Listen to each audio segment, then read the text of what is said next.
Hello everyone, how are you doing? This is MD Tech here with another quick tutorial. In today's tutorial, I'm going to show you guys how to restart a Windows XP computer. So this should hopefully be a pretty straightforward process here, guys. And without further ado, let's go ahead and jump right into it.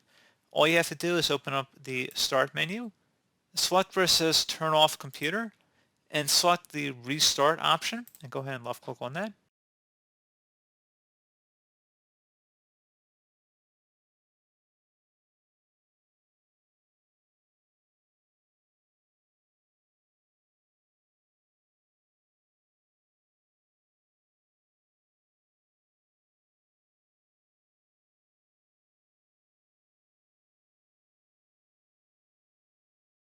And there you go, guys. Hopefully that was a pretty straightforward process. Do hope I was able to help you out, and I do look forward to catching you all in the next tutorial. Goodbye.